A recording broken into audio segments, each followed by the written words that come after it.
It was the 12th of October, 1972. A small chartered plane lifted off from Uruguay, heading toward Santiago, Chile. On board were rugby players, strong and tall, along with 45 passengers in total. Friends and family of the players had come along for what was meant to be a brief journey, usually lasting just 3 hours. But looming ahead were the massive Andes Mountains, the longest mountain range in the world, second in height only to the Himalayas. These mountains, usually a sight of awe, were about to become a nightmare for those on board. That day, a storm brewed in the mountains, forcing the plane to halt its journey. They landed in Mendoza, Argentina, to wait out the weather. The next day, with clear skies, they took off again at 2:18 p.m., hopeful for a smooth flight. But at 3:21 p.m., as they neared Santiago, still amidst the mountains, things took a turn. Turbulence hit hard, shaking the plane violently. Clouds engulfed them. Visibility dropped to 0. Alarms blared. Lights flashed. Yet the rugby players, amidst jokes, remained unfazed. Then, a passenger glimpsed a mountain perilously close. The pilots, emerging from the cloud cover, saw a massive rock straight ahead. In a desperate attempt, they tried to ascend to avoid collision. But it was too late. The plane's tail struck the mountain. The impact was catastrophic. The rear of the aircraft tore off, ejecting passengers into the void. The plane, now in pieces, plummeted. Another collision sheared off a wing, sending more passengers into the abyss. What remained of the aircraft crashed onto a glacier, sliding at breakneck speed before coming to a horrific stop. The aftermath was a scene of devastation. The cockpit was obliterated, the pilots gone. Of the 45 souls on board, 33 miraculously survived, though many were injured.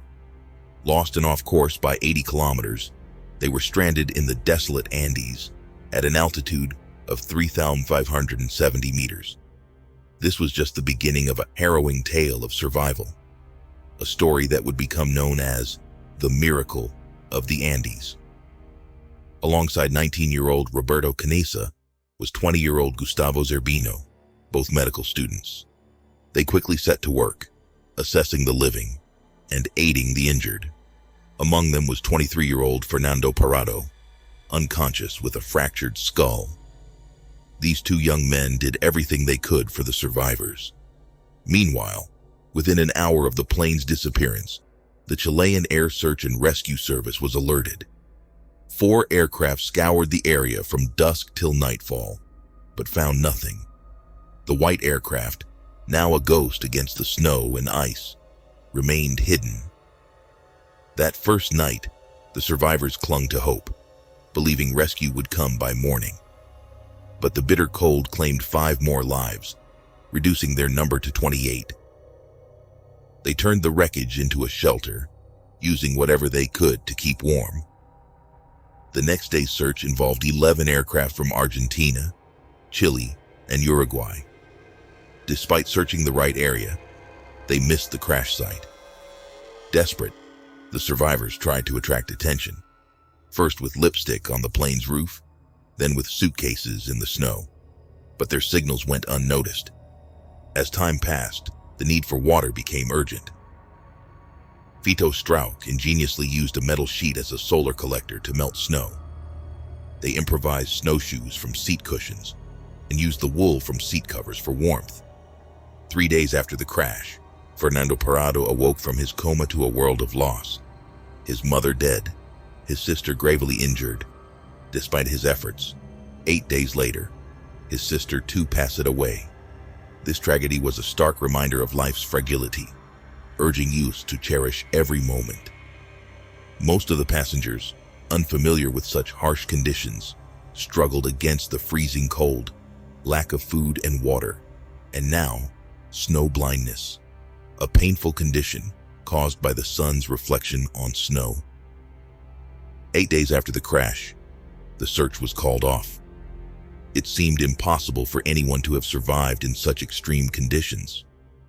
The world outside had given up, So after 142 hours, the search operation was officially called off. The chances of survival seemed negligible. Then, in the midst of despair, the survivors found a transistor radio among the plane's wreckage. Roy Harley, a rugby player and electronics enthusiast, managed to get it working. It was a one-way communication device. They could listen, but not send messages.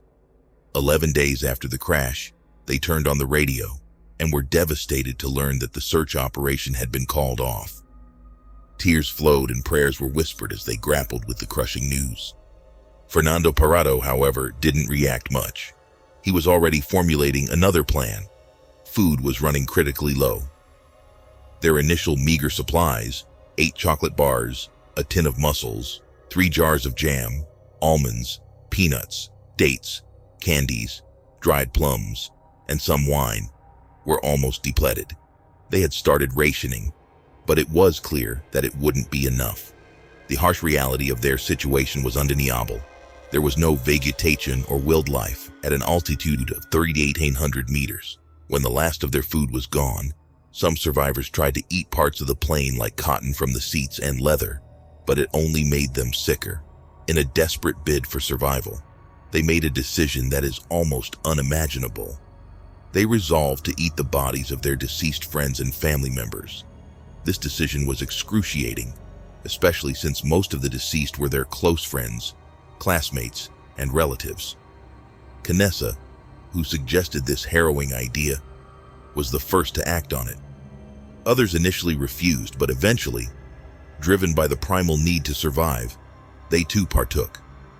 By the 29th of October, 16 days after the crash, even this grim source of sustenance was running out. They had no plan, no idea of what to do next. The situation seemed utterly hopeless. Then, as if their plight couldn't get any worse, they heard a rumbling sound, an avalanche. Tons of snow cascaded down from the mountain, burying the plane. 8 more people suffocated under the snow. Only 19 survivors remained, now trapped in a small space under the snow. Parrado, using a metal pole, managed to create a small ventilation hole. They worked tirelessly for 2 days to dig a tunnel under the snow.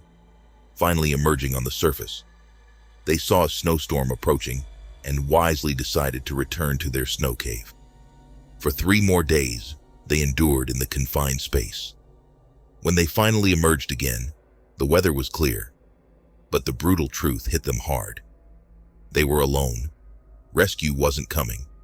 If they wanted to survive, they would need to take matters into their own hands. No longer could they just wait at the crash site for help. Determined not to just wait for help that might never come, Canessa, Parrado, and Vizintin, some of the strongest survivors, decided to take action. They planned to walk west, believing they would find Chilean countryside. But unknown to them, they were actually deep in the Andes, far from any civilization. After resting to gather strength, they embarked on their journey on November 15th, 33 days post-crash. Hours into their trek, they stumbled upon the rear part of their aircraft, discovering suitcases, chocolates, clothes, comic books, medicines, and crucially, the plane's 2-way radio. They decided to rest there for the night. The next day, they thought of using the radio to send an SOS. They found heavy 24-kilo batteries, but couldn't carry them back to the main crash site. Despite efforts by Roy Harley, their electronic-savvy companion, they couldn't get the radio to work due to incompatible voltage systems. Realizing the futility of their plan, they resolved to walk westward.